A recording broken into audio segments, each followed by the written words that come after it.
good triumph over evil. With gentleness, overcome anger. With charity, overcome stinginess. With truth, overcome deceit. This the Buddha taught.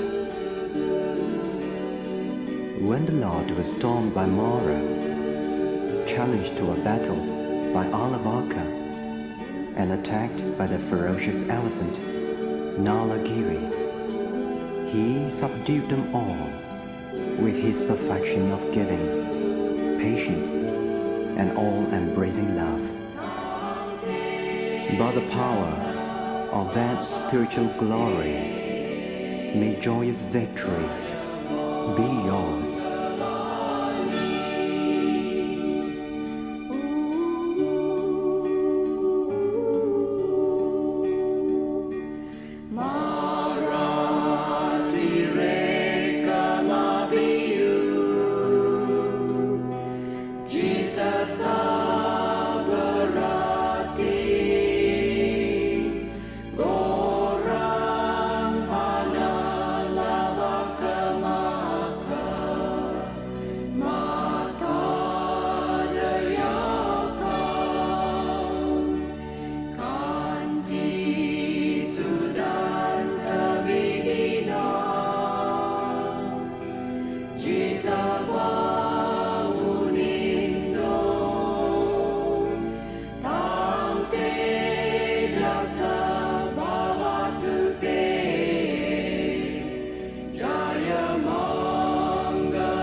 𝓤𝓾𝓷𝓲𝓼 and a very good morning, brothers and sisters in the Dhamma. Welcome to the weekly Sunday Pūjā in Unison and Dhamma sharing online, an initiative of the Garuda Buddhist Council of Malaysia.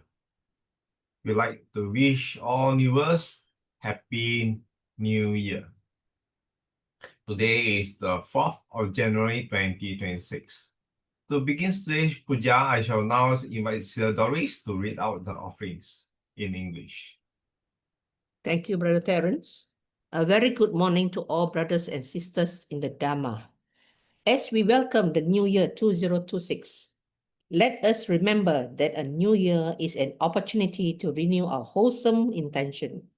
May we learn from the past without clinging, live the present with mindfulness, and move forward with wisdom and compassion. In this coming year, may our thoughts be calm, our speech gentle, and our actions beneficial to ourselves and others. May 2026 support us in steady practice, inner peace, and harmony in our lives.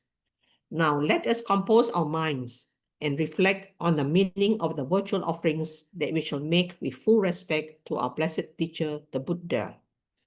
Offerings of light.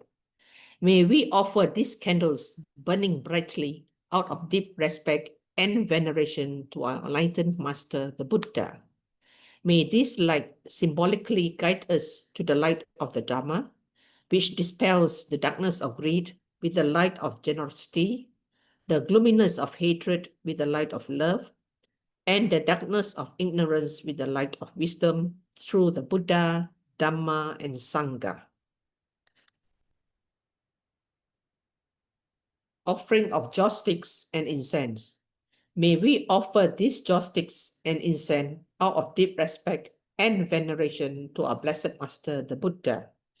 May the fragrance of these joss sticks and incense be pleasing unto the gods and devas.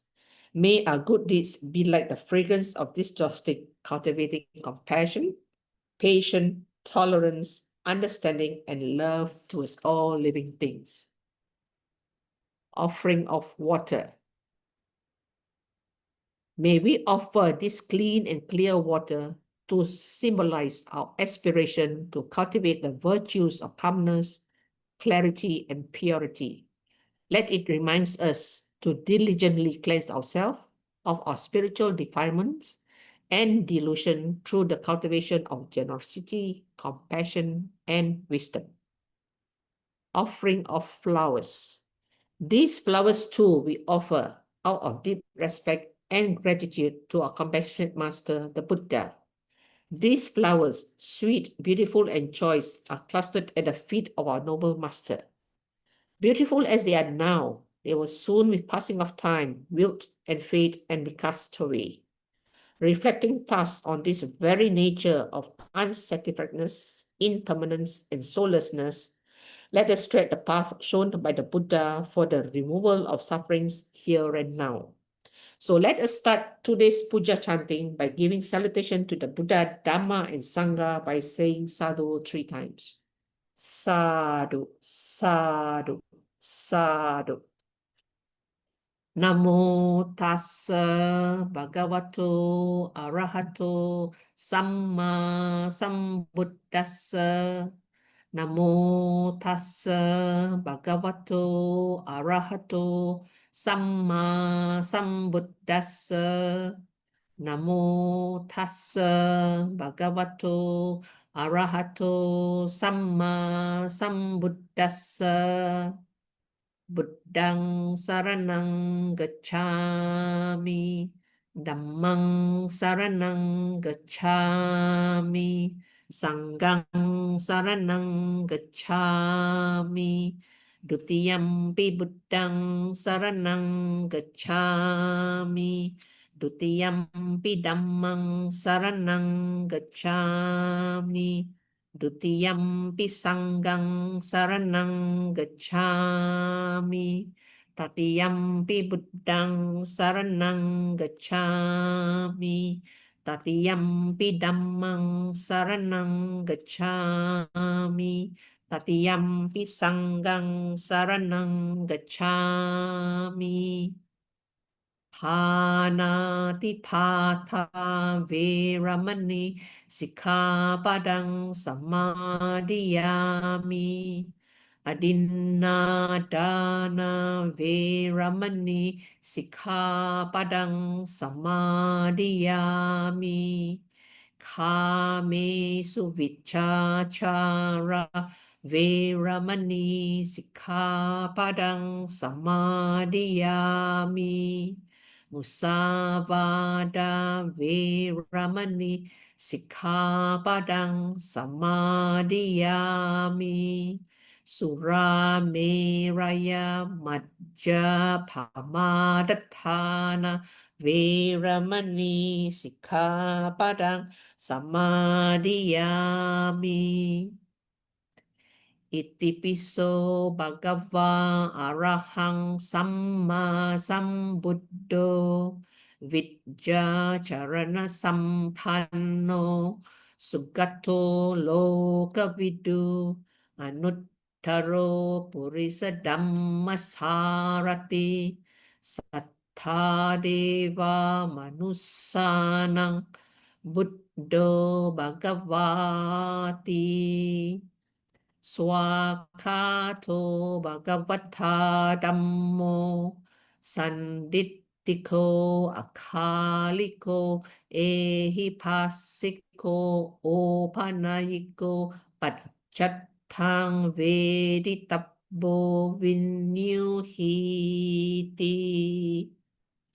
Supatipanno Bhagavato Savaka Sangho Ujupatipanno Bhagavato Savaka Sangho Nyaya Patipanno Bhagavato Savaka Sangho Samici Patipanno Bhagavato Savaka Sangho Yadidang Chattari Purisa Yugani Atta Purisa Pukkala Esa Bhagavato Savaka Sangho Ahuneyo Pahuneyo Dakhineyo Anjalikaraniyo Anuttarang Punya Ketang Lokasati.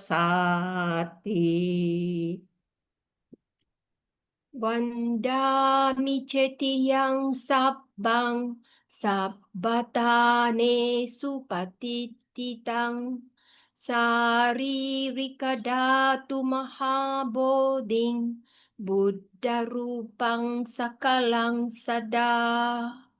Yasamule nisinova sabbari wijayang aka patto sabbanyutan satta vandetang bodhipadapang ime ete mahabodhi lokanate na pujita ahang pite namassami Bodhi Raja Namattute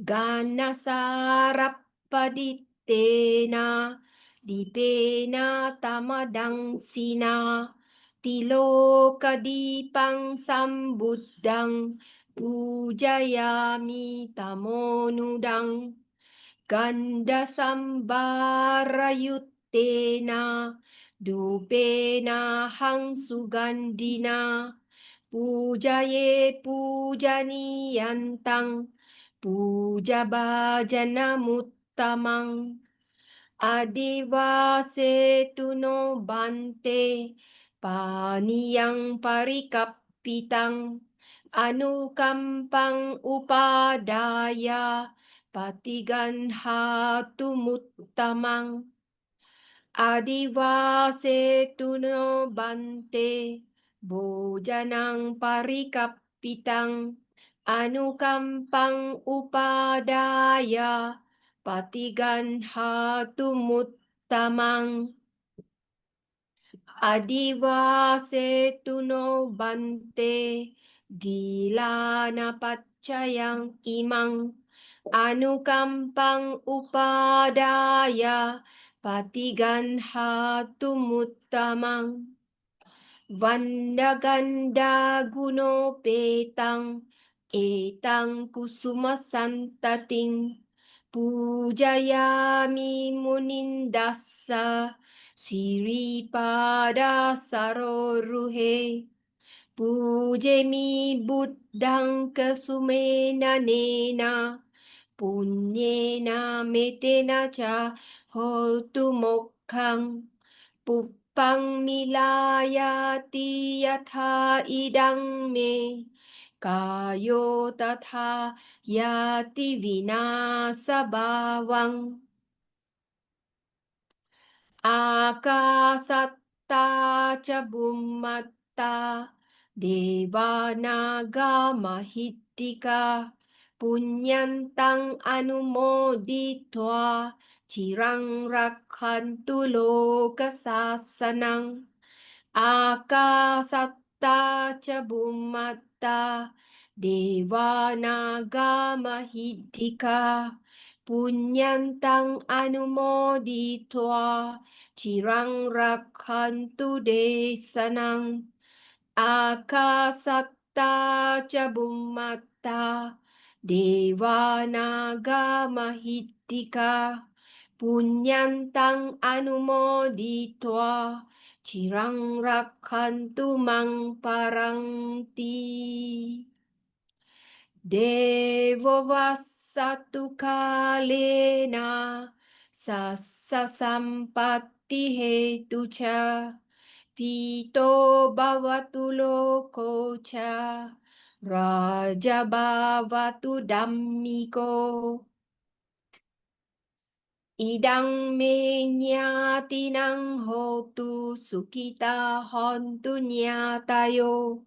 Idang me nyatinang hotu sukita hontu nyatayo.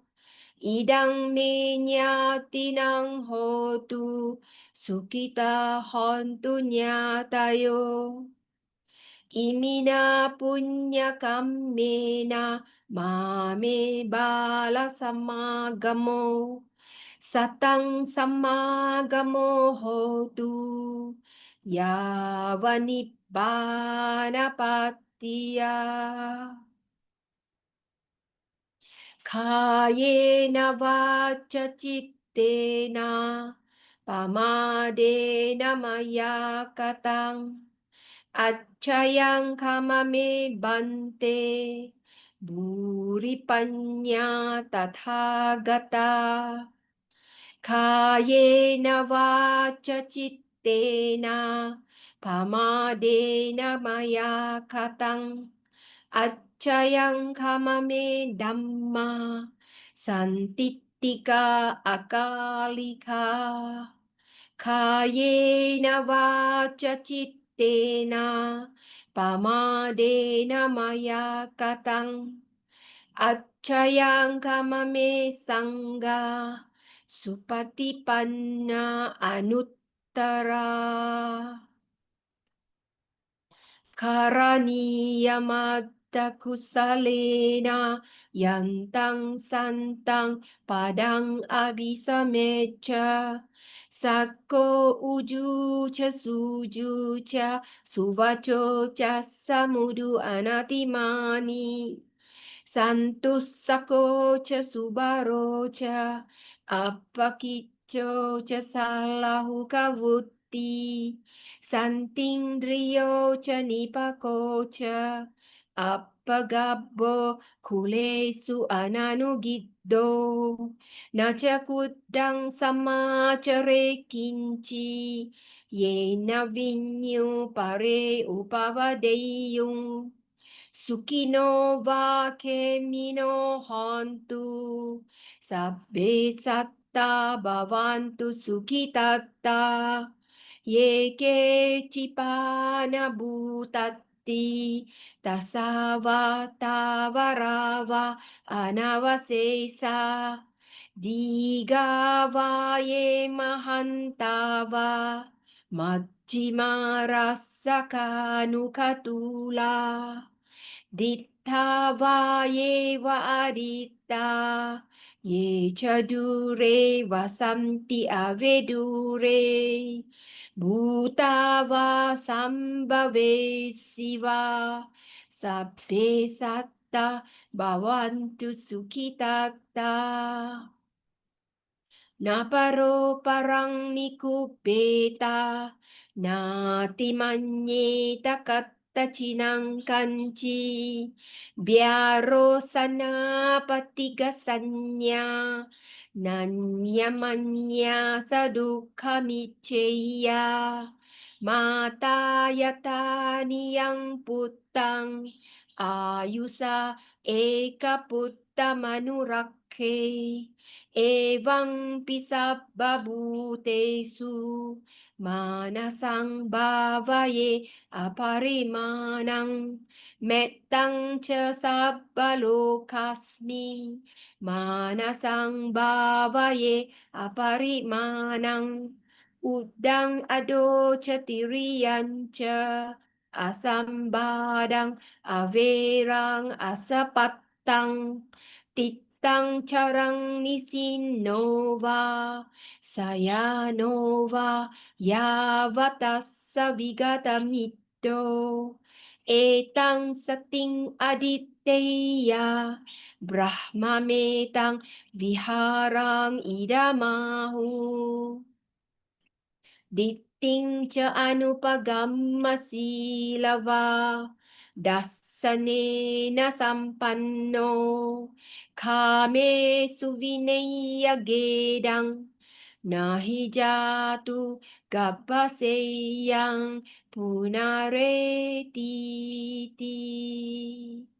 Etena saccavajjena sottite hotu sabbada Etena saccavajjena sottite hotu sabbada Etena saccavajjena sottite hotu sabbada By this declaration of the truth, may you be safe at all times. Sadhu, sadhu, sadhu.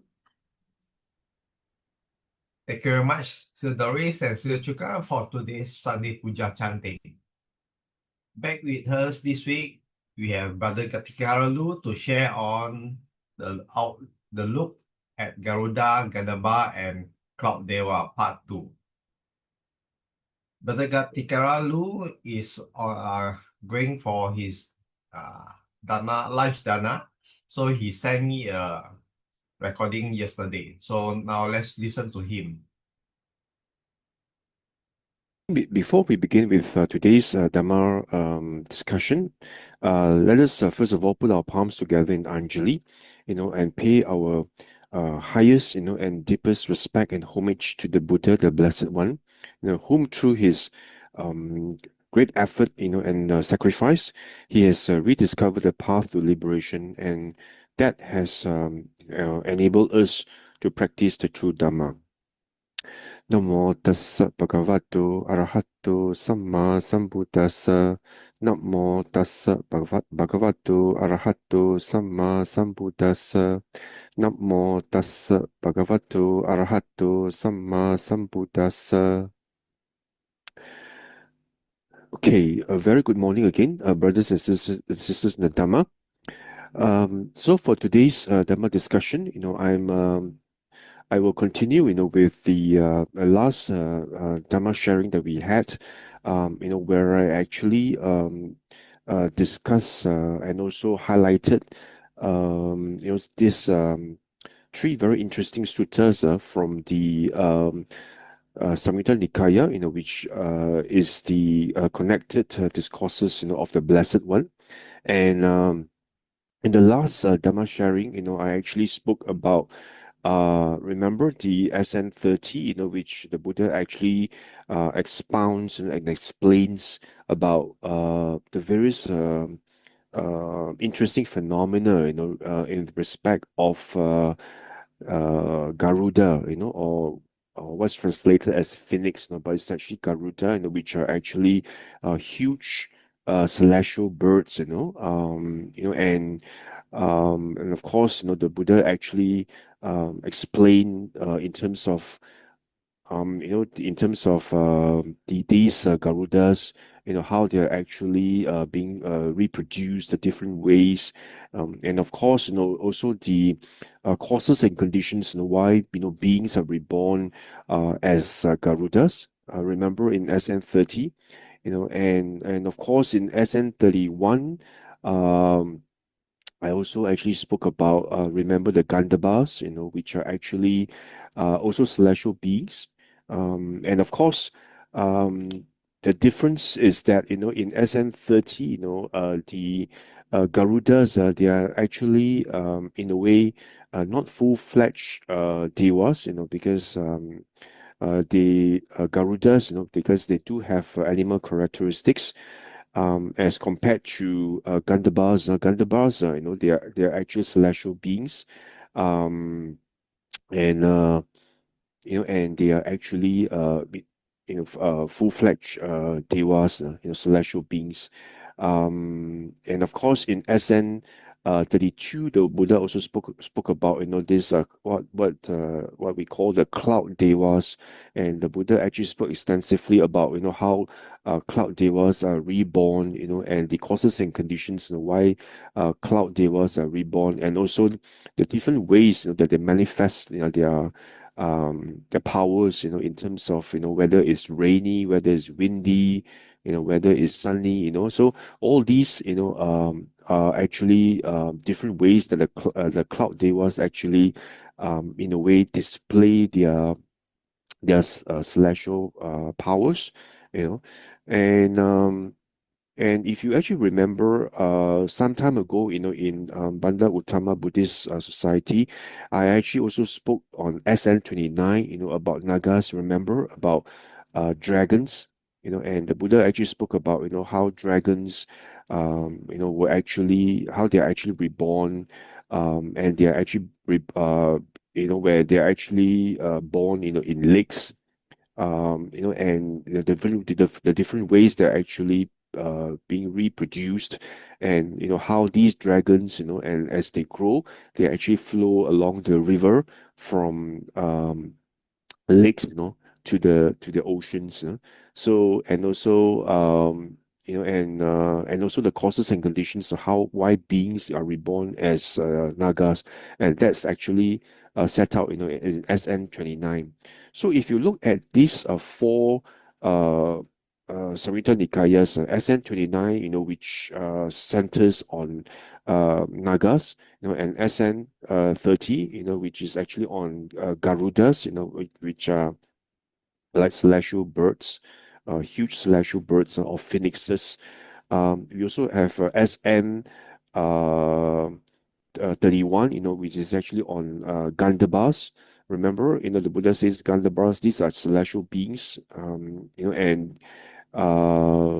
and they are devas that actually live amongst um, fragrant roots, fragrant flowers.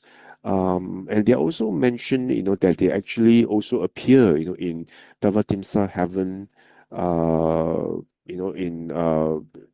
in suttas, where we see that these Gandhabas also appears, in 𝓷𝓷𝓷𝓷 heaven, and that's actually on this Gandhabas, in SN30, and then in SN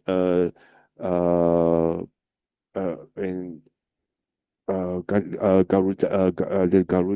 Garudas, Gandhabas, and also on SN 31, 29, 30, 31, 32. In SN 32 is actually on cloud devas, and so if you actually look at these four Samyutta Nikayas, SN 29, 30, 31, 32, you can actually, make some interesting observations, For example, in like in SN 29, SN 30, which the Buddha actually spoke about the Nagas and also the Garudas. And when the monks actually asked the Buddha why beings are reborn as dragons, and also Garudas, so the Buddha actually then explains, that the cause and condition is because beings they actually they are ambivalent, in the observance of sila, their virtue. So this means that they actually commit both wholesome and unwholesome deeds. So sometimes, for example, they are ambivalent. So which means their sila is actually rather uncertain. Uh, in a way uncertain, in a way that if they're not consistent in the way that they observe their sila. Maybe like for example, out of the 10 unwholesome actions, they only uh, observe some, and they don't observe others. So that's why the Buddha says, if one is not consistent in the observance of virtue or sila, and one is ambivalent and they commit both good and bad actions, or wholesome and unwholesome actions, then that's the cause and condition why beings are actually born as Nagas, and Garudas. Okay, so that's actually in SN 29 and 30. And if you actually look at SN 31 and 32, where the Buddha actually spoke about the Gandhabas, and also the cloud devas. And when the monks actually asked the Blessed One, why beings are reborn as Gandhabas and cloud devas, and you actually notice, a very uh,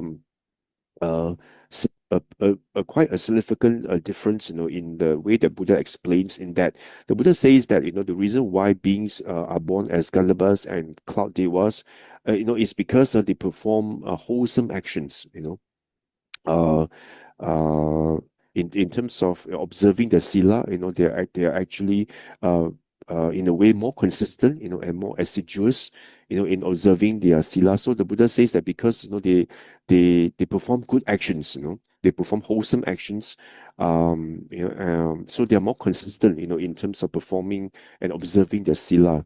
So and that's the reason why beings are reborn, as Gandhabas, and also cloud devas.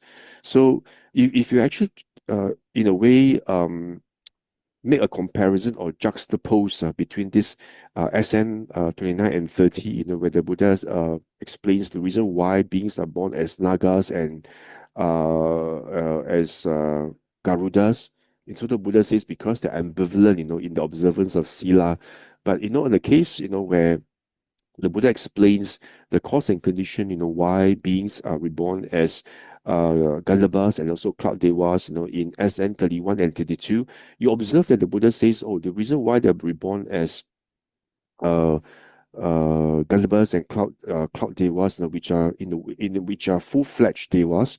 The reason is because they observe their sila more consistently. They perform wholesome actions, so they are not ambivalent. In the observance of sila.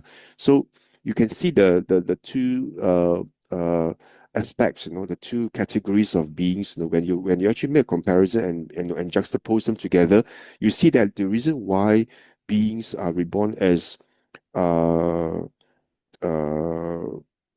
Nagas, and also Garudas, which are in a way not full-fledged devas. They still have some animal characteristics. It's because they are not actually assiduous and consistent in the performance of sila.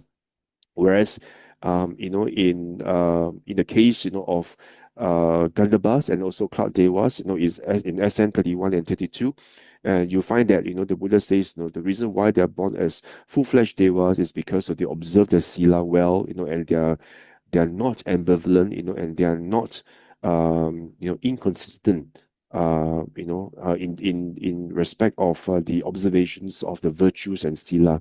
So in that context, when you actually look at these four Samyutta Nikayas, right, these four suttas, you find that sila itself, places a very pivotal position or very significant position, in determining, the rebirth, of beings in terms of, whether, one goes to a favorable rebirth, in a Sugati Bhumi, in the realms, of happiness, or whether they actually are reborn, in realms of suffering and dukkha, which is dukkati bhumi. So the reason that whether one actually has the potential of going to a favorable or unfavorable destination very much depends on how well one practices sila, and how consistent one safeguards one's virtue or sila. So in that respect, these four suttas are very interesting, because you find that if one is ambivalent, or one is actually not consistent, one is actually rather ambiguous. Ambivalent means ambiguous, in terms of observing one sila. It means not consistent. Sometimes, you observe your 10 charita, and you refrain from them. You refrain from performing, the 10 unwholesome actions, and sometimes you don't. So when you are actually ambiguous or ambivalent, so that's where the Buddha says, you actually are reborn as Nagas or Garudas. So in that situation, you're not really, full-fledged devas, but you do carry some animal characteristics, as compared to Gandhabba and also 𝓷𝓷𝓷𝓷, in SN 31 and 32. And the Buddha explains that, beings are reborn as these Gandhabbas and 𝓷𝓷𝓷𝓷, which are full-fledged devas, because they observe their sila well, and they are not ambivalent or ambiguous, in terms of observing their sila and virtue, and they perform good deeds rather than performing both good and bad deeds together. So if you observe these four suttas, like I mentioned in my last Dhamma sharing, you will find that sila itself, places a very, very crucial, and pivotal position, in determining, the next rebirth destination, whether one goes to a Sugati Bhumi and Dukkati Bhumi. So in today's Dhamma discussion, I will continue again, with also, on the backdrop of these four suttas. But for today's Dhamma discussion, I'm going to emphasize, and focus, in terms of, the importance of sila. Since we know that sila itself, places such an important position, and in determining our next rebirth itself. So we need to then be able to understand, the importance of sila, and also how we can practice sila by guarding, and safeguarding, our virtues at all times, and also to practice and also to safeguard our sila, more consistently and more assiduously, so that we are not being ambiguous in observing our sila, in that sometimes we observe certain precepts, but on sometimes we don't, and we have become lax, because of certain reasons, like perhaps we are not mindful, or perhaps due to personal gains, we actually break, for example, the 5 precepts, or we commit, any of the 10 unwholesome actions or ducharitas, so that's where we need to actually also then be cautious, in terms of the this the reminder, or the warning, that the Blessed One has given us, in terms of how our observance of sila itself will actually then be a determining factor, in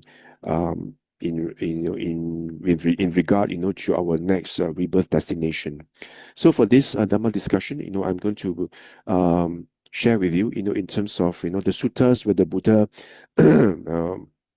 emphasizes the importance, of sila, and also how do we then practice, in order to ensure, that we are able to safeguard, or observe our sila, more effectively, because more often than not, as lay people, we inevitably, we are faced with a lot of challenges in our daily lives, so one often actually finds it, rather challenging, in order for us to observe our sila well, and more often than not, I actually hear people say, that as lay people, we find that we do have, a lot of challenges, and it's not that easy, to observe sila, and sometimes, is because of the lack of mindfulness, we before we actually are aware, that of the kilesas, emerging or surfacing in our minds, we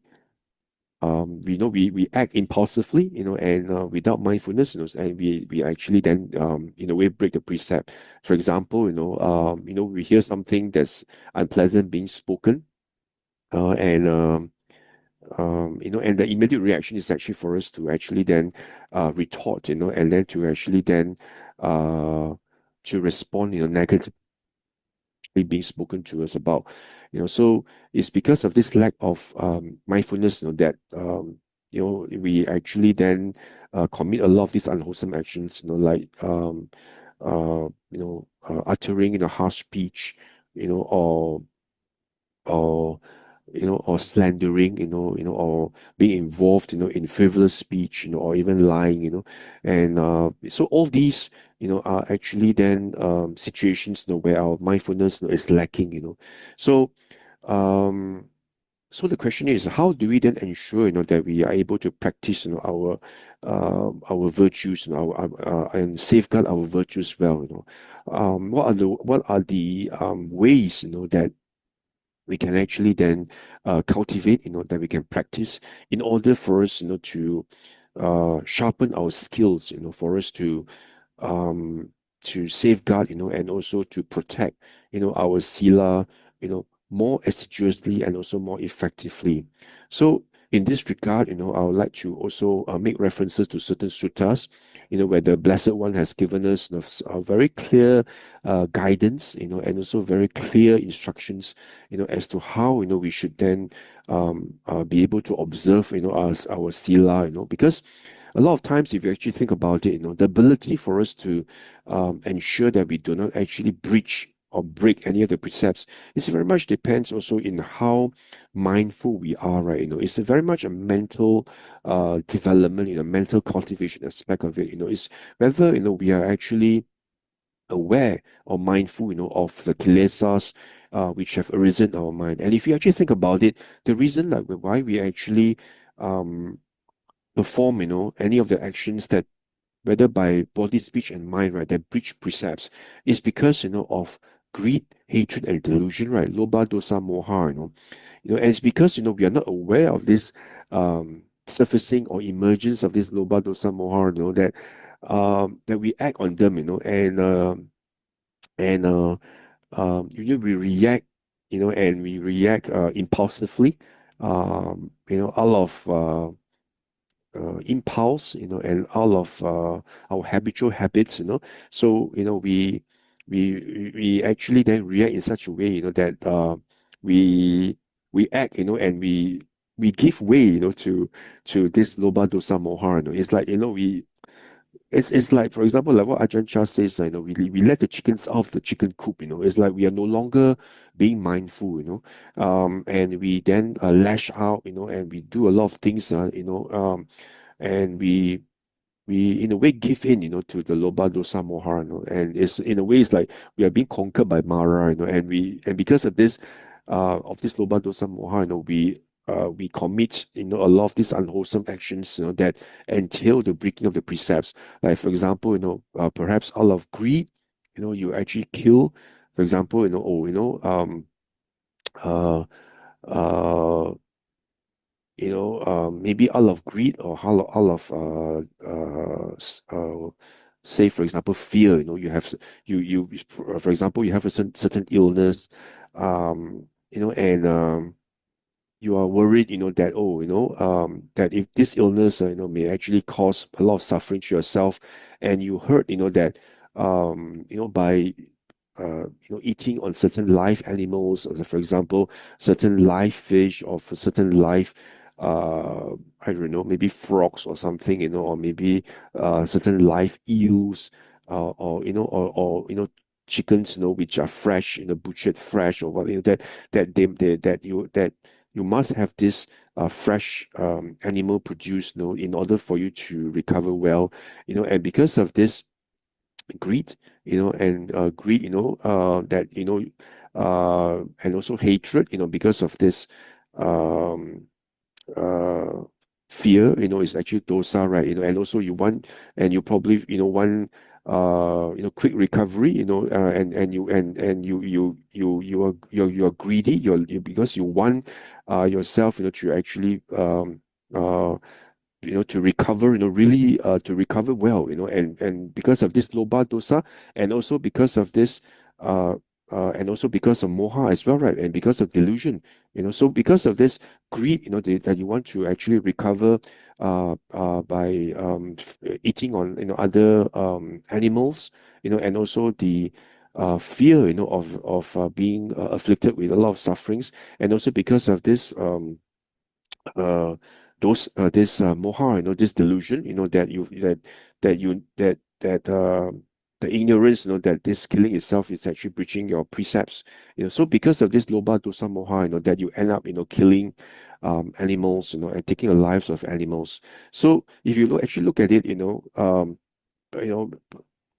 if you breach any of the five precepts, or you commit, or you actually perform any of the 10 unwholesome actions, the 10 ducharitas, the source of these deeds, right? The reason, the origin of these deeds is because of lobha, dosa, moha, which are kilesas, So it's a very much a mind thing, that because you do not actually, you're not mindful, and you don't actually observe, or watch your mind carefully, and you let these kilesas, control over you, and they become the main domain, uh, and that's the reason why, you actually perform, this deeds, that cause, the breaking of the precepts.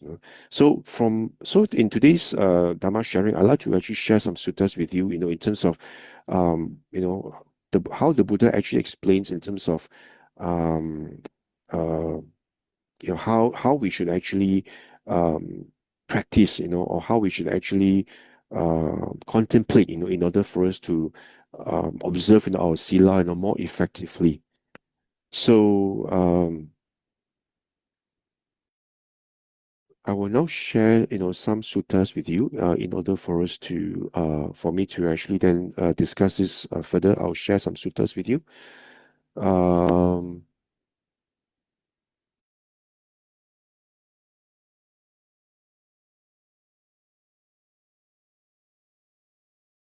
Okay, I think the last time around I actually stopped at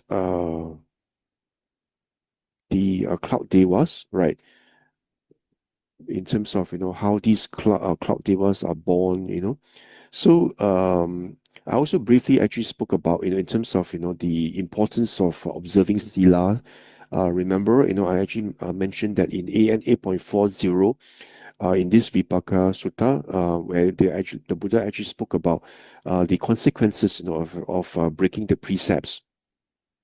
Where, for example, the Buddha actually tells the monks that the taking of life or killing itself, will actually um, when is indulged in, developed and pursued, it actually creates the potential for one to be reborn in the up higher realms, whether in the animal realm, the hungry shades, and also in hell, and once the karma that actually results in the rebirth in the up higher realms uh, it actually depletes, and is exhausted, and one actually becomes a human being. It actually, when one becomes a human being, this taking of life actually leads, to short lifespan, and the Buddha says, um, stealing, itself is, actually then also leads to up higher realms, and when one becomes a human being, it leads to loss of one wealth, and sensual misconduct as well also leads to the up higher realms, and then when one becomes a human being, it leads to rivalry and revenge. And the Buddha further goes on to actually speak about, telling falsehood, leads to up higher realms, and as a human being, it leads to being falsely accused, and this divisive tale bearing in terms of slandering, causing disharmony, between parties whom otherwise, are on good terms, or good or have good friendships, and this itself leads to the breaking of one's friendship, and harsh speech, leads to unappealing sounds, and then frivolous chattering, frivolous talk, sampapalapa, leads to words that aren't worth taking to heart, and the Buddha says, drinking of fermented and distilled liquors, it leads to mental derangements. So as you can see here, this sutta itself, this AN 8.40, it actually, underscores the importance of observing sila. And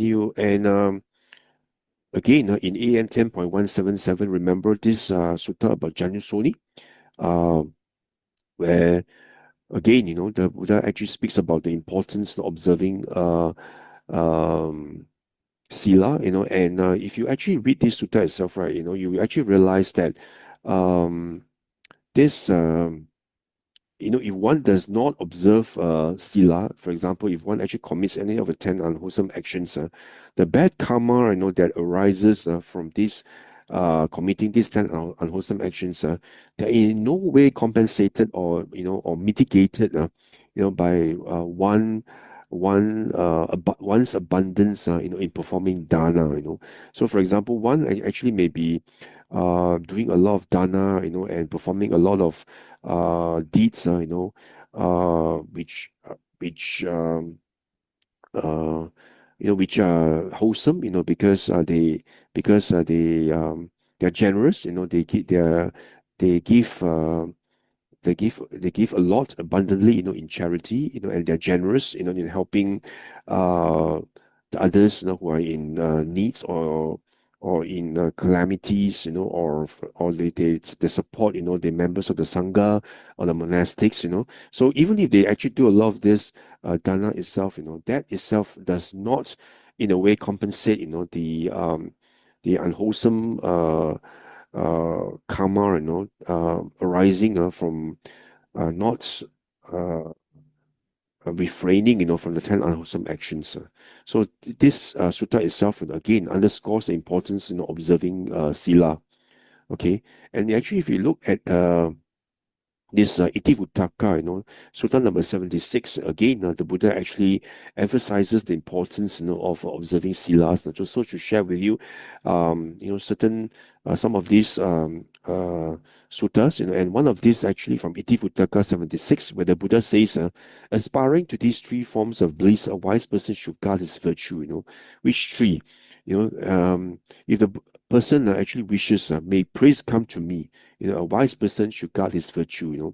If a person should wish, may wealth come to me. So the wise person should guard his virtue. And at the breakout of the body after death, may I reappear in good destination in heaven.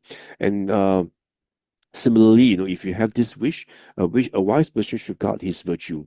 So if anyone, wishes to have this aspiration or wish to have praise, to have wealth, and also to reappear in a good destination in a heaven, in a Sukati Bhumi. The Buddha emphasizes again and again, that a wise person should actually then observe his sila, should safeguard his sila consistently, and assiduously. So as you can see here, like what I mentioned earlier, in terms of the in AN 10.177, right? So if you do not observe, your sila, but do a lot of dana, but and because of that, like you end up, as animals, like for example, as pet cats, pet the dogs, or royal elephants or royal stallions, you enjoy a lot of this enjoyment, and a lot of this enjoyment, and also a lot of this five chords of sensual pleasure, because of the dana that you have performed, but because of the lack of sila, you're actually, reborn as animals, So that's why you see this, it again underscores the importance. If you don't observe a sila, then you actually lose, your human values. You actually lose the qualification to be reborn as a human, so you become, subpar, you become subhuman, and you actually then are degraded into the upper realms, So that's actually we can see that in AN 10.177. And at the same time, in 𝓤𝓷𝓲𝓷𝓷 76, the Buddha then says, that, if you want to then reappear in a good destination, then you have to ensure, you guard your sila well. Okay. So again, that underscores the importance, of sila. Again, in Majjhima Nikaya Sutta number 41, this 𝓟𝓾𝓷𝓲𝓼 Sutta, right, where the Buddha gave this very interesting discourse, to the Brahmins of Sala. And if you see here, it's a very long sutta, but just the gist of it, actually this householders of Sala, the Blessed One actually was he was actually wandering in the Kosalan country, and he actually reached, a Kosalan Brahman village called Sala. So in that village itself, the householders of Sala actually went to the Blessed One, and they actually asked the Buddha and the Master 𝓤𝓷𝓲𝓪, what is the reason, what is the condition, why some beings, on the dissolution of the body after death, reappear in states of deprivation, in unhappy destination, in perdition, in even in hell. And the Buddha explains that in householders, it is by reason of conduct not in accordance with Dhamma, by reasons of unrighteous conduct, that beings, after death reappear in states of deprivation, in an unhappy destination, or even in hell. And the Buddha says it is by reason of conduct in accordance with Dhamma, by reason of righteous conduct, that some beings here on dissolution of the body, are reappear in happy destinations. So the Buddha then went on to explain, in terms of what is conduct in accordance with the Dhamma and conducts not in accordance with the Dhamma. And the Buddha then explains that conduct not in accordance with the Dhamma, is actually when one, does not observe the refrain, of the 10 unwholesome actions, and one indulges, in these 10 unwholesome actions. That's where, one does not one does not actually behave, in accordance with the Dhamma, and that's where, the person upon death, upon the dissolution of the body, reappears in a state of deprivation, in the up higher realms, in the unhappy destination. And if one refrains from performing the 10 unwholesome actions, the 10 dukkha. Remember, I've spoken of this quite extensively. Three by body, four by speech, and three by mind. And if one actually then conducts oneself, by refraining from these 10 unwholesome actions, then one creates the potential, to reappear in happy destinations. So you can see from MN 41 again, the observance of sila or virtue, constitutes, a significant condition, for one to determine one's next destination of rebirth. So again, this sila itself constitutes and represents a very, very pivotal, and a significant position and condition, to determine one's rebirth destination, whether it is one of happiness or one of suffering, intense suffering, or for example, whether it is one reborn as human or celestial beings, or one as reborn as an animal, hungry ghost, or as hell, or as a hell being. So all these are very much dependent, on whether one is able to observe, one's sila unambiguously, and also consistently, and assiduously. So I think that itself, is something that's actually very important, for us to remember.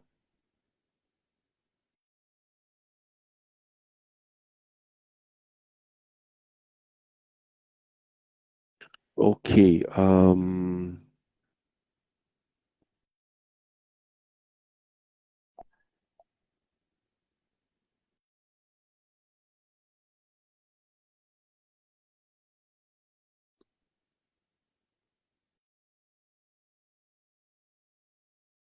So you can see from MN 41 that. So we can see that in MN 41, the Buddha again, emphasizes the importance of observing of sila, in determining one's next rebirth destination. So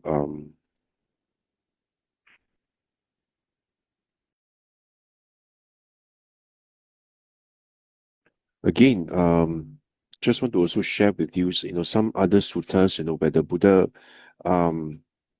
emphasizes the importance of sila.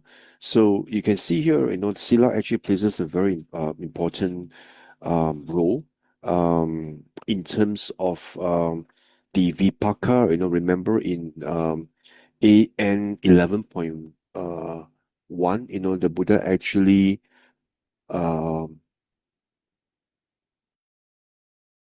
sorry, not 11.1, AN 8.40. Remember, the Buddha actually spoke about the consequences, or the vipaka, that actually results, if one does not observe sila. So you can see, that the importance of observing sila, is quite extensive, in terms of the various considerations.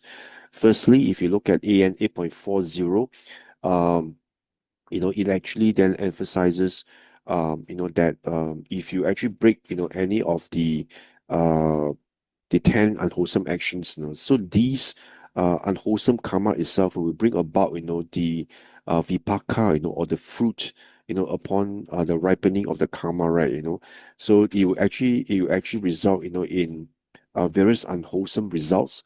Like, for example, like I mentioned, killing leading to short life, stealing, loss of wealth, and for example, like taking of liquor, or intoxicants, leading to mental derangement, um, slandering, loss of one friendship, and all these, um, you know, uh, results, actually, or the vipaka, are actually direct consequence of breaking, these precepts and also performing, any of these 10 unwholesome actions. So that is one aspect of sila. And then the other aspect, of course, is that sila itself, actually determines the next rebirth destination, as what we can see, from AN 10.177, uh, you know, and also the unwholesome karma that actually results from breaking any of the precepts, I know, is not compensated, despite abundance of dana, unwholesome. So, so that's another aspect, they don't cancel out, and they don't actually, in a way, mitigate each other. Such that a lot of people may think that, oh, if I actually break my precepts, by killing, or by um or stealing, or commit any of the 10 unwholesome actions, right? By lying or dealing, in occupations or businesses, which are unwholesome, and which are wrong livelihood, and despite doing this, if I do a lot of dana, um, then they will actually compensate, right? So from 10.177, we see that that itself, is actually, it doesn't actually mitigate, it doesn't actually compensate, the dana does not compensate, the breaking of the precepts, So again, each actually produces its corresponding results, and because one does not observe sila well, and performs these 10 unwholesome actions, one then is reborn, as in the as a pet cat or pet dog, or pet elephant, or royal uh, uh, elephant or royal stallion, So because of that, so again, it actually then emphasizes the importance, of observing sila, and of course, in uh MN41 as well. Remember, I mentioned also that, the Buddha also mentions that, the reason why one is reborn, in unhappy destinations, in Dukkati Bhumi, is because of, the performing of the 10 unwholesome actions, and one does not actually act in accordance with the Dhamma, and one performs, these 10 unwholesome actions. That's why one is reborn, in unhappy destinations. So, and conversely, of course, if one refrains from these 10 do charitas, one is actually reborn in happy destinations. So you can see from MN41 again, that is again, underscores the importance of sila. So again, in again in AN 11.1, the Buddha says that sila itself, is the importance, extends beyond, just looking at in terms of vipaka or in terms of the rebirth destinations, but again, it also affects our spiritual practice as well, in terms of, our ability um, to be able to um, enter into samadhi, and also be able to enter into to enter into samadhi for us to be able to realize the Dhamma, for us to actually have a glimpse of nibbana, and also for us to um, attain this jnana dasana, this um, knowledge and vision, of release, if one, is not consistent, or does not actually cultivate, does not observe the sila, or virtues well, then the Buddha says that this will actually affect, one's ability to meditate, and also be able to, um, to um, to realize, you know, the Dhamma, you know, in order for us to be able to see, you know, to know and see, you know, and to have the knowledge and vision of release. So that's how, you know, important Sila is. That it actually, you know, it extends beyond, you know, the worldly considerations, you know, in terms of, you know, the unwholesome results of vipaka, you know, from not observing, you know, by you know, being afflicted with a lot of this worldly, unpleasant worldly consequences like short life, you know, or mental derangement, you know, or loss of friendships, you know. So all these worldly conditions, it extends beyond that, you know, and extends beyond, you know, whether it is happy or, you know, unhappy destinations, you know. It actually crosses into the realms of meditation, you know, in terms of our ability for us to actually reach, you know, nibbana, for us to, you know, have a glimpse of nibbana, or in order for us to have a breakthrough to the Dhamma itself, right? You know, or even have, you know, the Dhamma eye arise in us. If you actually do not observe your sila well, then it actually then also has um uh significant, you know, and also you know, severe consequences, you know, in terms of one's ability, you know, to enter into samadhi, you know, and being able to have that uh, um ability, you know, to know and see the Dhamma, you know, and to have the knowledge and vision of release, you know. The yana dasana itself is actually then very difficult for you to then be able to develop, you know, that breakthrough to see the Dhamma, you know, because if your sila is not well established, you know, so that is itself is actually the fundamental block, you know, on the spiritual path. You know. Once you're not able to observe that sila well, you know, then the Buddha says, you know, that when your mind, you know, uh, you know, you know, comes to a stage, you know, where you actually where it tries to you know, attain, you know, a level of samadhi in order for you to see, you know, for example, the non-self nature of conditioned phenomena, or the condition arising of mental phenomena. You won't actually have that ability to do that, you know, to have that level of samadhi, you know, the level of collectedness, you know, the level of in a way, your ability for you to be able to uh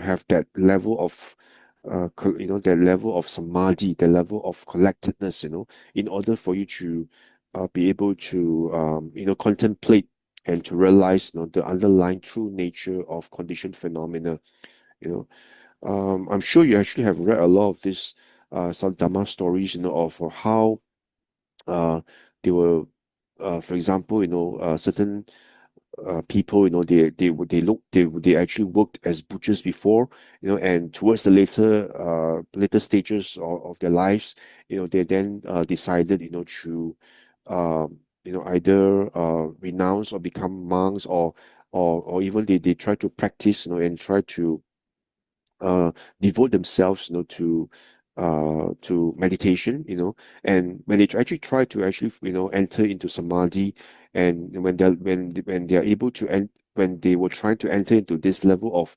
um um to steady their mind, you know, for us to enter into that phase of samadhi, for them to be able to contemplate, right, to do vipassana, to look at the various uh characteristics, you know, like for example, the non-self nature, you know, or even the impermanence nature, or the unsatisfactory nature of conditioned phenomena.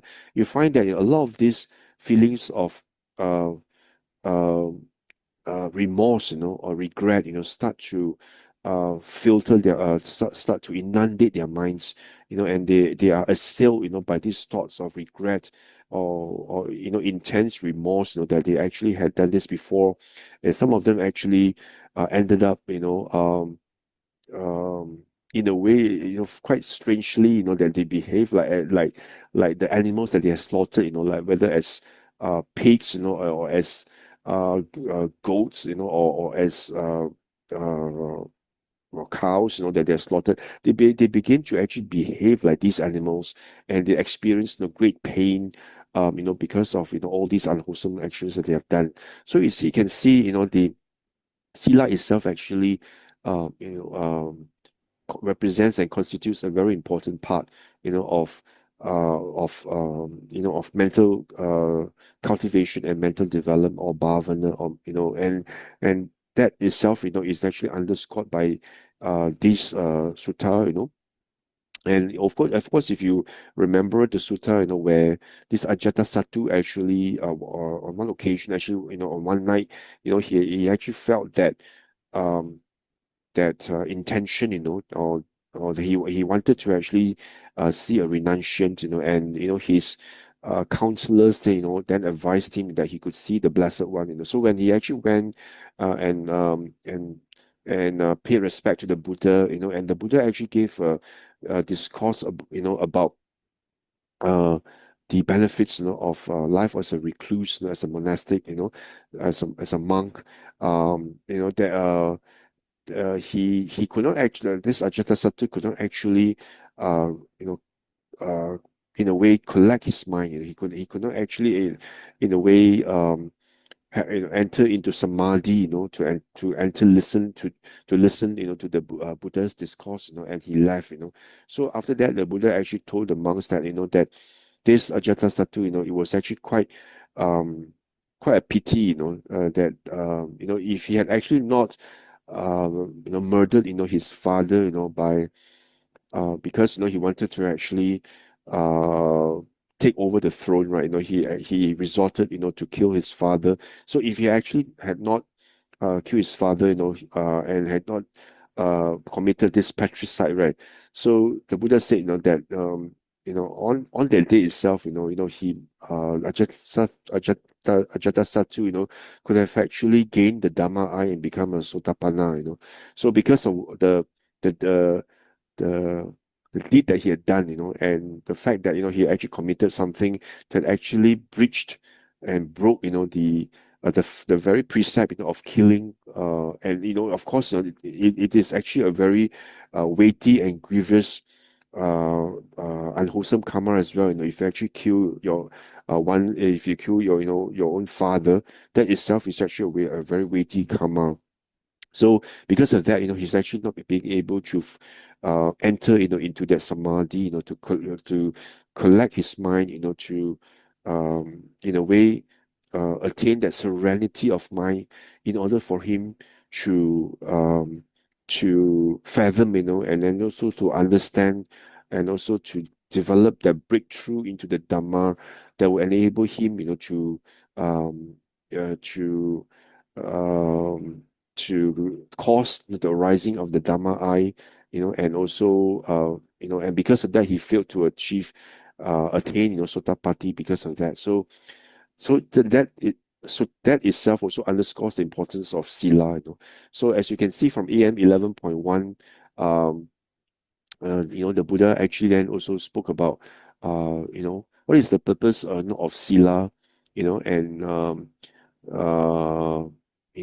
and uh, in this case, this Venerable Ananda was actually asking the Blessed One, what is the purpose, of skillful virtues, and what is their reward, and the Buddha then says that, skillful virtues, actually lead to freedom from remorse, as their reward.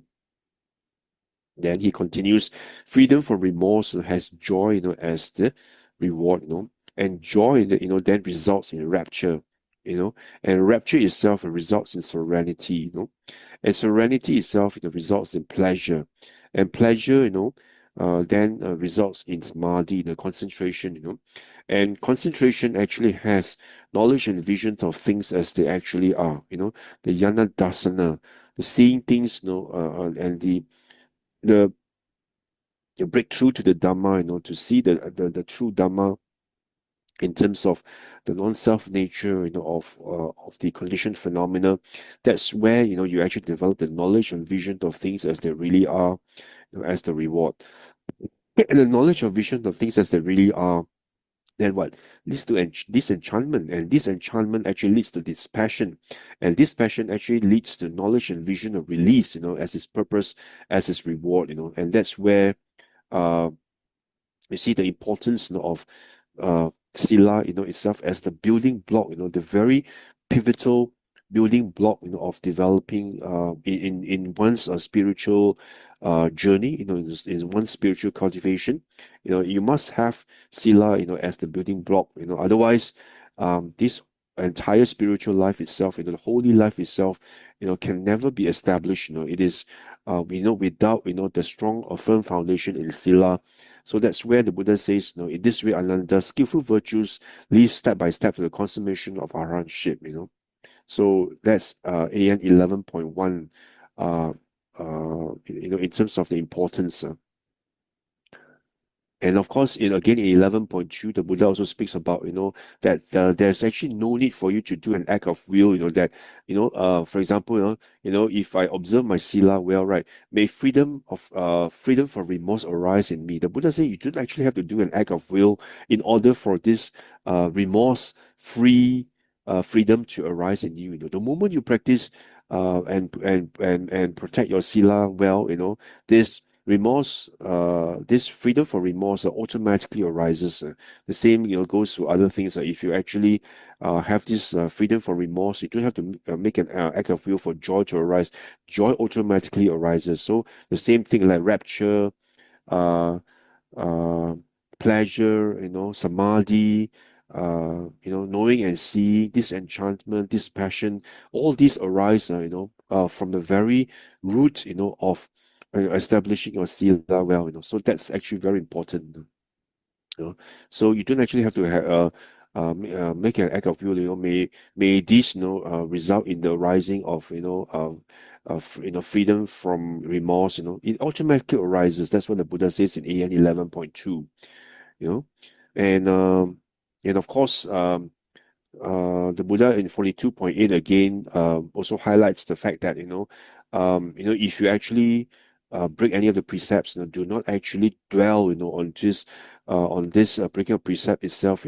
The noble one's discipline actually means that you must be aware. You must actually remind yourself that okay, going forward in the future, I will actually then gather all the effort to ensure that I do not then break this precept in the future. Do not dwell on the past that that you have actually done something wrong before. And because the more you think about it, the more you think about it, the more the mind actually is inclined towards the direction, and that's where you end up in an unhappy destination, because you keep on dwelling on the fact that you have done something unwholesome and break the precept. But the Buddha says the way to actually then rectify this, and the way to go about or to actually go around this is that you don't have to then dwell on the past, but make that effort, make that the energy, the effort, that going forward, I will not, I will then ensure, I observe my sila well, and I will not break, these precepts, any further, going forward, by with all my heart and with all my energy, I'll ensure I will not do it in the future.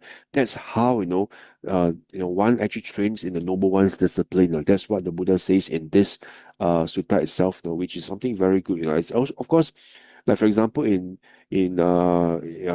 one's deathbed, for example, of the loved one, that's where you need to actually create that condition for the person to actually think about all the wonderful things, or the wholesome deeds that the person has done, instead of instead of letting him dwell on past unwholesome karma that the person has done before. Instead you should actually then redirect and guide his mind towards recollecting all the wholesome deeds and wholesome actions that the person has done, and that itself will be the driving force in driving the sankhara, that volitional action, that sankhara itself, will then drive the consciousness into a nama rupa, in a happy destination. So that is this SN 42.8 is actually something that we should also take note of. So as I mentioned before, in terms of the breaking of the precepts, and not observing the sila, the Buddha and this AN 10.174 actually highlights that the reason, and the reason and the cause, of why beings, are involved in, um, conduct, which actually breaks the precepts, and which do not actually conform, to the Dhamma, and which is not in accordance, with Dhamma. The Buddha says that the reason of these deeds that results, in breaking of the precepts and not actually observing one sila well, is because of what? Is because of this lobha, dosa, and moha. These threefold kilesas of lobha, dosa, and moha. So if you actually look at all these actions that are that actually entail the breaking of the precepts, um, and also the committing, of the 10 unwholesome actions, like for example, the killing, stealing, sexual misconduct, and then the 4 unwholesome actions, lying, divisive speech, harsh speech, and talking nonsense, and also the 3 by mind, the covetousness, the ill will, uh, and also the wrong view, So all these 10 unwholesome actions, the Buddha says the reason, and the source of these, the reason, for committing these 10 unwholesome actions is because of these kilesas, of this lobha, dosa, moha, this great greed, hatred, and delusion, and from this sutta itself, we know that, okay, the reason why we commit this, we break the precepts, the underlying reason is because we give in, we are not aware of these kilesas,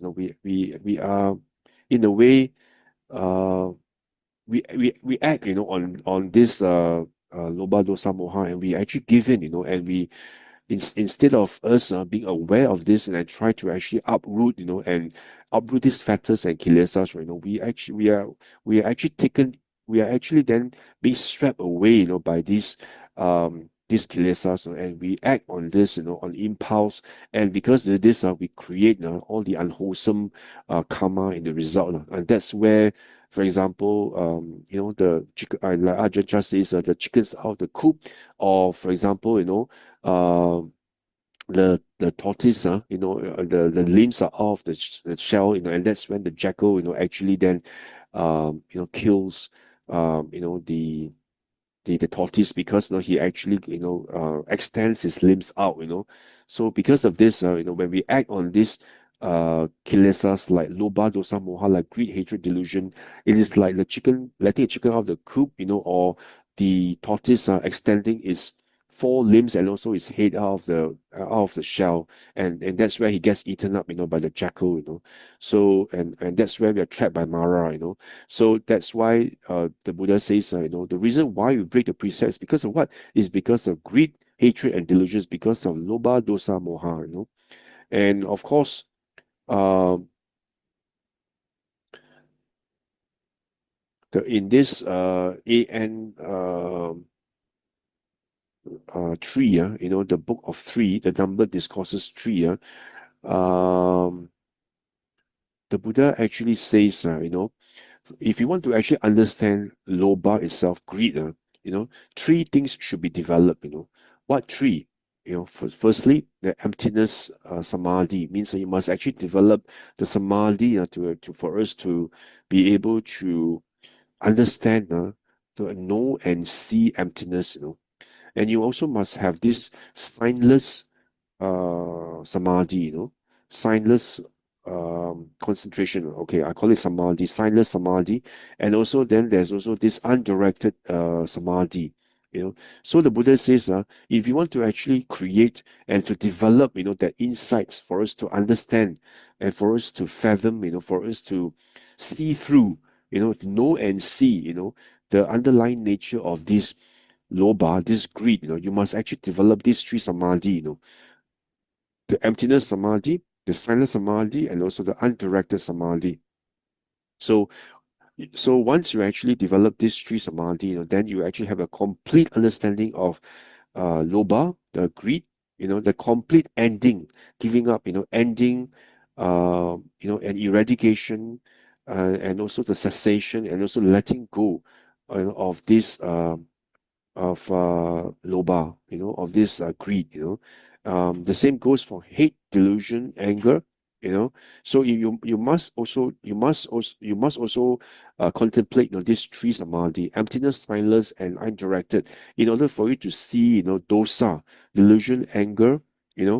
Uh, for example, like arrogance, vanity, negligence. In order for you to uh, uh, this in order for you to understand and see through this dosa itself, then the Buddha says that you must actually also practice also these three types of samadhi. So this is what the Buddha said, and told the monks that in order for you to understand and eradicate this lobha, dosa, and moha itself, you must actually contemplate and practice and develop these three types of samadhi, which is the emptiness, sunyata, and signless, and also undirected samadhi. Okay, so actually you would then ask yourself, in order for you to like what the Buddha says, in order the root cause of us breaking our precepts, that we are not able to observe our sila well, is because we are actually not mindful, of this lobha, dosa, moha, and we don't apply, sati sampajanya in actually in uprooting and eradicating, these kilesas, this lobha, dosa, moha, right? The source or the root cause of it is because of lobha, dosa, moha, and we are not. And we don't and we are not mindful, and we do not apply sampajanya in order for us to see through, the underlying nature, of this kilesas. And the Buddha says, in order for us to uproot, these kilesas, like for example, lobha, dosa, moha, right?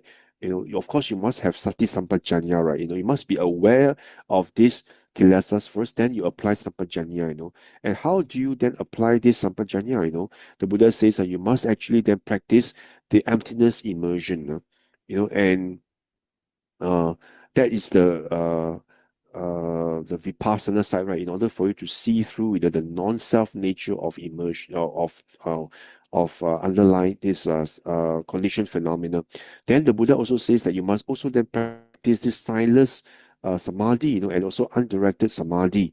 This is actually where the samatha part of it comes first. For you to actually practice this signless, and undirected samadhi.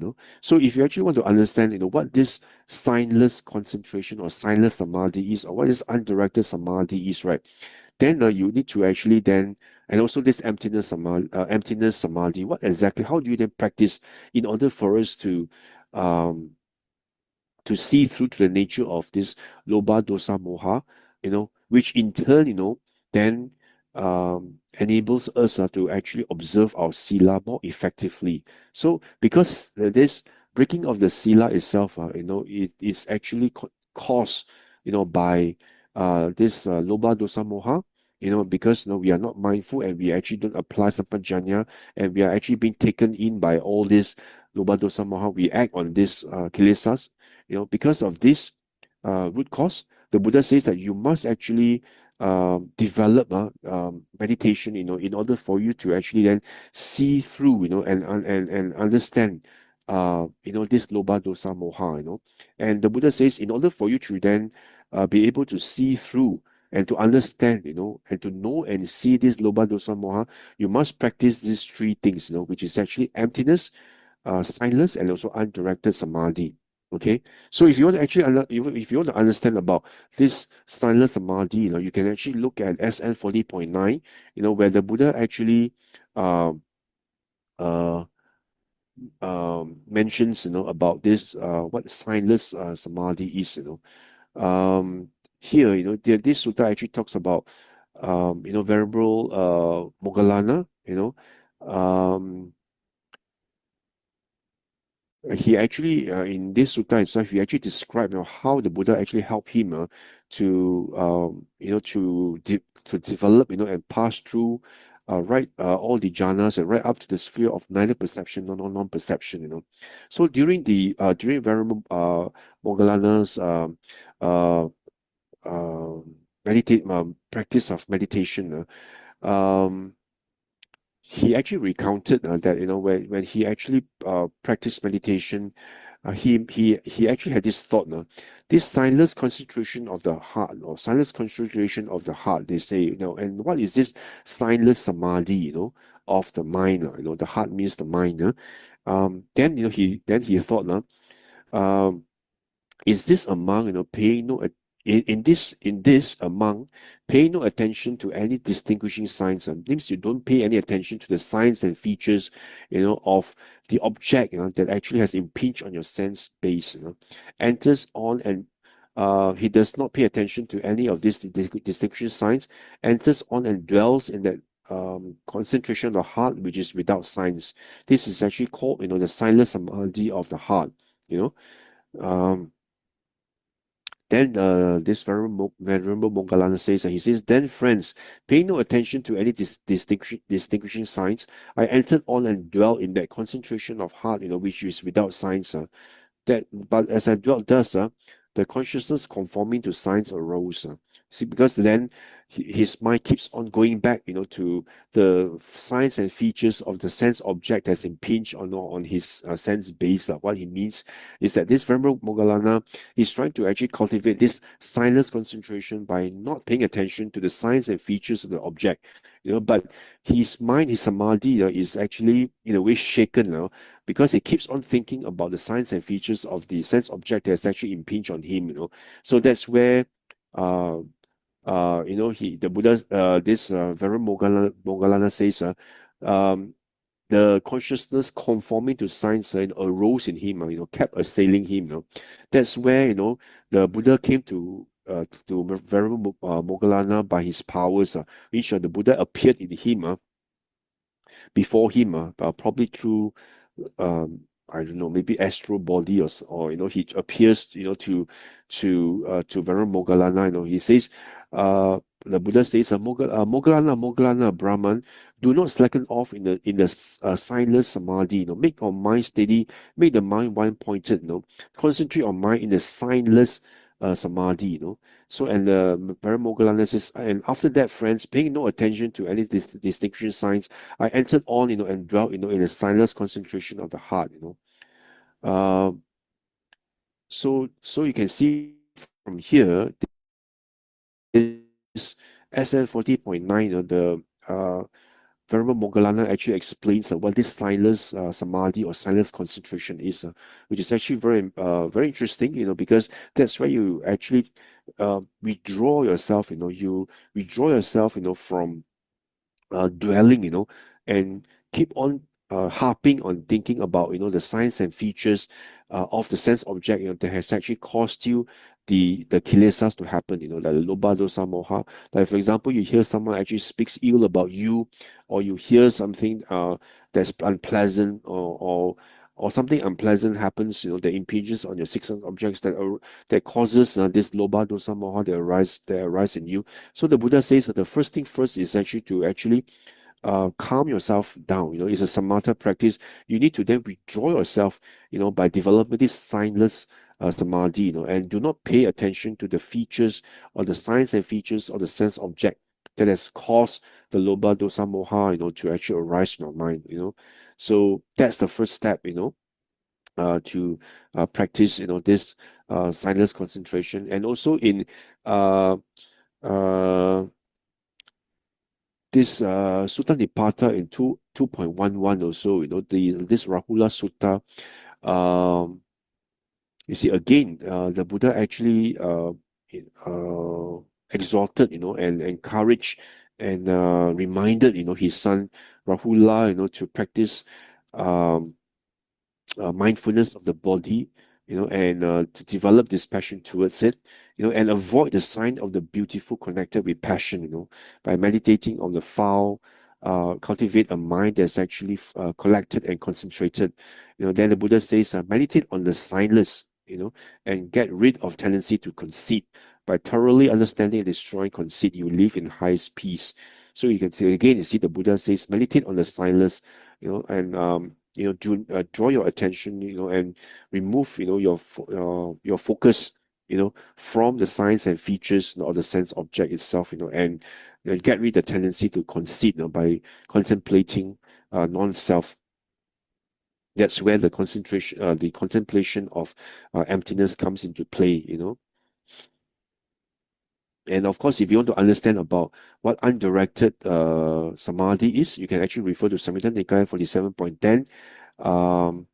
And the Buddha actually explained, about what this practice of undirected samadhi, And here, the Buddha actually tells, Venerable Ananda, he says, among dwells contemplating the body, ardent, clearly aware, and mindful, putting aside worldly desire and dejection, then he dwells contemplating the body, and the physical discomfort and mental drowsiness causes his mind to wander to external things.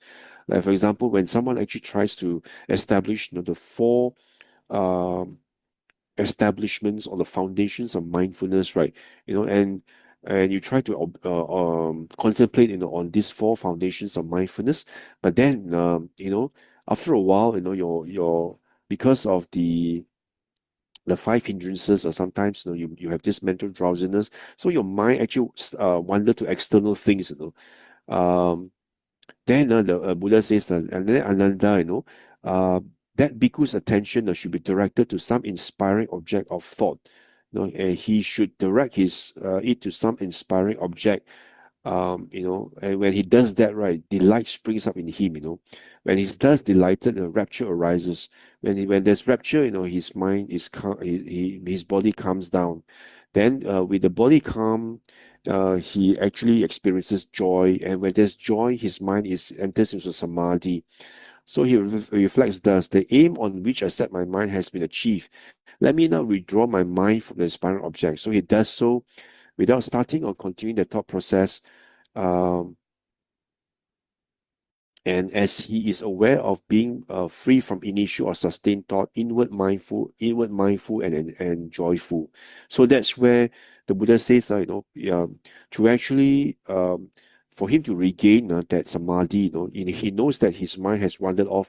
Then he tries to actually then redirect his mind, to some other objects of inspiration, or some other objects that will cause this. Some inspiring object, that will cause a rapture, and delight, in him, that will help him, to enter into tranquility, and also to samadhi, the happiness and samadhi, and joy and samadhi. So he tries to recollect this, and then once he has attained that state of samadhi, then he then withdraws his mind from the external object, and he comes back again, to his objects of meditation, or the four foundations of mindfulness, right? That's where he tries to develop the samadhi, through external, directing his mind externally, So the Buddha says, Ananda, this is the practice of direction of mind, where you direct your mind to some object to inspire yourself to remove the five hindrances, But then he says, what Ananda is a practice for non-direction of mind, and the Buddha says, a monk who does not direct his mind to external things aware, my mind is not directed to external things. Then he is aware, my mind is not concentrated on before or after. It is set free and undirected, and then he's aware. I dwell in contemplation of the body, ardent, clearly aware and mindful. I am joyful. So that's where the Buddha explains that the practice of this non-direction of mind means your mind is not directed to external things. It doesn't actually dwell on external objects, but instead, it actually goes back. It comes back to the mind. To the four foundations of mindfulness: the body, the feelings, the mind, and the mind objects, or the phenomena that arises in the mind. That's where you try to focus and to contemplate internally, bring your attention back to internally, and don't actually dwell, on external objects, but instead you should actually focus on the subject and not the object by coming back to your mind, by watching the mind, and also the mind objects, and also to watch the feelings that arise in you, and also the mind, and also the body itself. How and so if you actually are able to focus on these foundations of mindfulness, right? That's where the Buddha says that you um, direct your mind, internally, so it becomes, you don't direct your mind outside, to external objects. That's actually directed. When the Buddha says to actually practice undirected, means you don't direct your mind to external objects, but instead it comes back to within, our own domain, which is actually uh, our body, our mind, and also and also the feelings, and also the mind objects. So that's where the Buddha actually mentions that you should actually not direct your mind outwards, but bring it inwards. That's what the Buddha says, that this is actually the undirected meditation, or undirected concentration, or samadhi.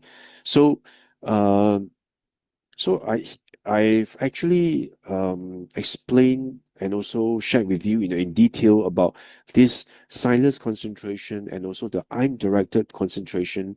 So in next Dhamma discussion, I'm also going to also speak to you about this emptiness samadhi, or emptiness concentration. So if you actually look at it, the silence concentration and also the undirected concentration, the Buddha actually asks us, not to dwell, on the signs and features of the object, and do not actually uh, get pulled, by this object outwards. It becomes like, that our mind is being directed to the external object. Instead, the Buddha actually asks us to practice the signless samadhi, where we don't focus on the signs and features of the objects, and we don't get drawn outwards to the external object, but instead, we come back and and watch our mind, and the mind objects, and also our feelings, how it reacts to the sense objects itself. So that's where the Buddha actually talks about this signless, and also about this undirected samadhi. So if you actually look at it this way, it's very consistent with what the Buddha actually highlights in other suttas, where the Buddha actually highlights about, for example, if you actually just watch your mind, you are actually able to attain arahantship in this very life itself. The Buddha says, if you're able to just watch your mind, bring back your mind internally, and don't focus on outside objects, but if you actually bring back and see how your mind reacts to sense objects, and from there, apply sati sampajanya, to actually realize, the non-self nature of all conditioned phenomena. That's where, the Buddha says, that's where this if you watch your mind consistently, you're able to actually attain arahantship, in this very life itself. That's why, the Buddha again highlights over and over again this importance of, the great benefits of practicing this kaya-gata sati, where you watch your mind and see how your mind reacts to the sense objects, and if you find that, that this lobha dosa moha arises in you, that's where, you practice the silence concentration, by bringing back, and do not dwell, on the signs and features of the sense objects, and also to also practice undirected samadhi, where you don't direct your mind outwards to the sense objects, but instead, you undirect it, and it's undirected means you come back to your internal sphere, by looking at your mind, by looking at the mind objects, the feelings, how you react to it, and from there, by using sati sampajanya, you try to then, uproot, and abandon, this lobha dosa moha, and that's where, you're able to restrain, yourself, more effectively, and that's where you're able to then observe your sila, your virtue, more more consistently, you know, and less ambiguously, you know, where you're able to, you know, be able to have, you know, a stronger mind, you know, a stronger mind, and having that will, you know, in order for you, and that energy, you know, in order for you to ensure that you don't break any of the precepts. And the only way to do that is actually where you observe your mind well and see whether any of these loba dosa moha arises in you. And by that's only when you actually are able to watch your mind carefully. So watch your mind consistently. You know, so if you see any of this, then the Buddha says, firstly, silence concentration, you know. Don't look at the signs and features or try to turn away. You know, it's just, so actually attain you know, some tranquility, you know, some serenity. You know, don't dwell on the signs and features. Then undirected means you don't get pulled by this sense object. Come back, you know, you know, make sure that it's undirected mindfulness. And go back, you know, internally. Don't be drawn, you know, outwards into the external object, but bring it back internally. You know, how does your mind react to it? You know, how does does it react with loba dosa moha?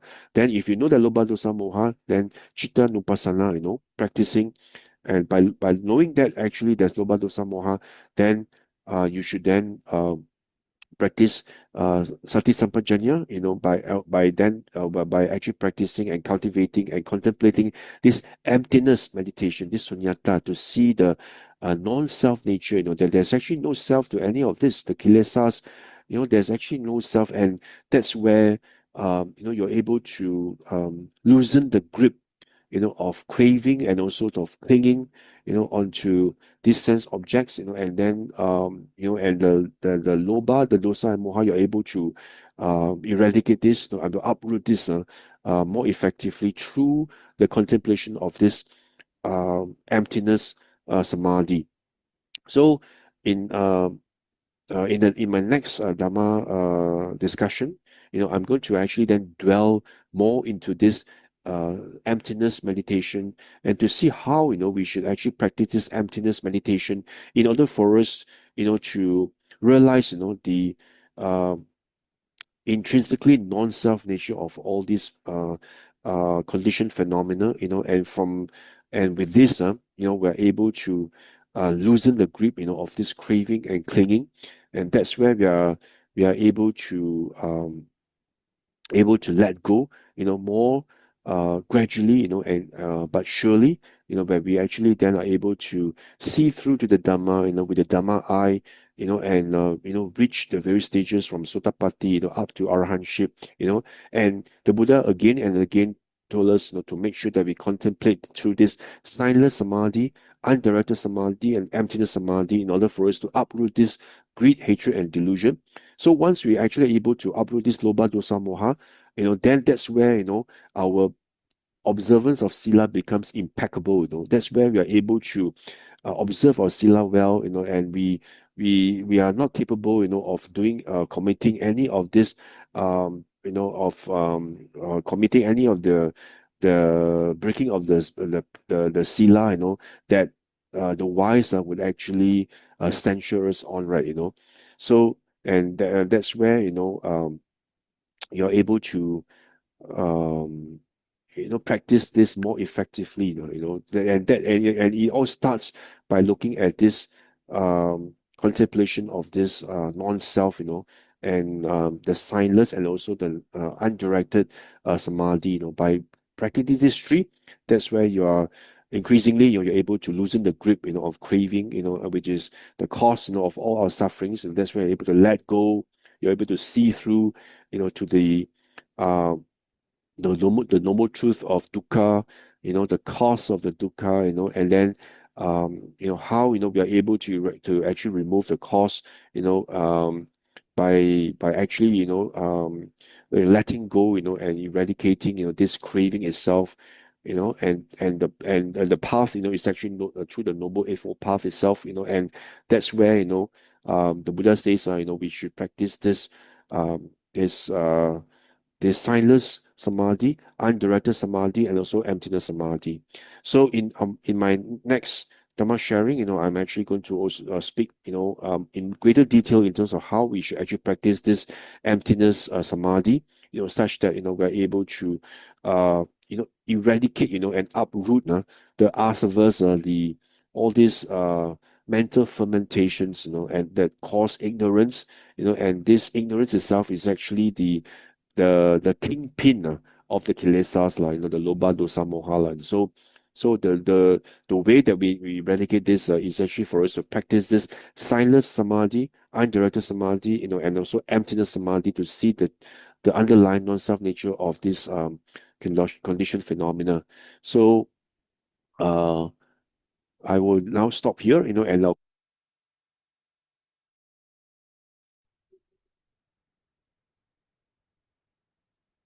Thank you very much, Brother Loo, for today's sharing. Now let's dedicate those merits to all beings, whether they're seen or unseen. Akasatha Jabummatha Deva Naga Mahidika Punyang Tammanamoditva Chiram Rakkantu Lokasasanang Ettavata Cha Amhe Sampadang Punya Sampadang Sabbe Dewa Sabbe Bhuta Sabbe Sattanumodantu Sabba Sampatti Siddhya. The recognition of marriage to the departed. Idang me nyati nang hotu sukita hontu nyatayo. Idang me nyati nang hotu sukita hontu nyatayo. Idang me nyati nang hotu sukita hontu nyatayo. And aspirations.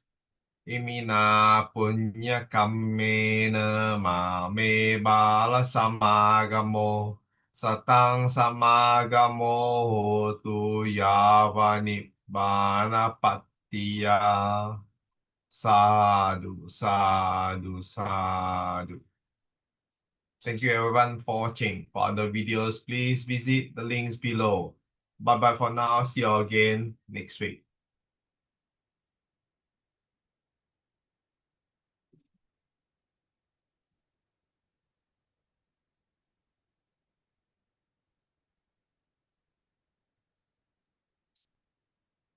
Okay. No more. No more online.